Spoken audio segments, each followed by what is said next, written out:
со оглед на политичката ситуација во државата, со оглед на случувањата во Куманово, се откажуваат ли аранжмани? Да, има сериозни откажувања.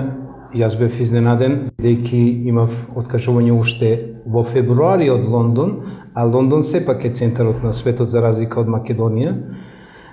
И тоа веќе ми беше знак дека нешто ќе се случува. А сега веќе кога се случува, верувајте, и минималните, и индивидуалните, и групните за мај месец се откажуваат. Јас очекувам дека ако продолжи вака напрегната и нејасна состојба и уште одгоре на тоа проблематична како што се случи деновиве, сигурно оваа сезона ќе ни отиде од рацете. Ќе пропадне. Ќе пропадне.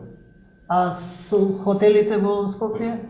Па видите, денес разговарав со еден голем Точно хотел. за овој месец е. Точно за овој месец, за една резервација, за една група од Хонг Конг, за 21 мај, веќе е откажана и веќе има серија други откази и сега наместо да работиме на резервациите и на средување и на доаѓањето на туристите, сега работиме на откажување или ние како го нарекуваме на stornирање, анулација на резервациите, што за нас е болно, шокантно и проблематично, понатаму финансиски. Што е голема штета и за вас, Неверојатна како туристички агенции и за државата. И за угледот на државата, за угледот на туризмот, а и за луѓето ќе треба да си ја променат дестинацијата, да не речам, во последен момент, бидејќи ние сервисираме во инкамингот, во прием на туристи кај нас во Македонија, луѓе од далечниот исток, Јапонија, Хонг Конг, Тајланд, Тајван, и тие сега ќе треба да ја променат маршрутата без малку во минут до 12, а ние ова го имаме договорено уште минатата година. Значи, ние минатата година договоривме оваа година,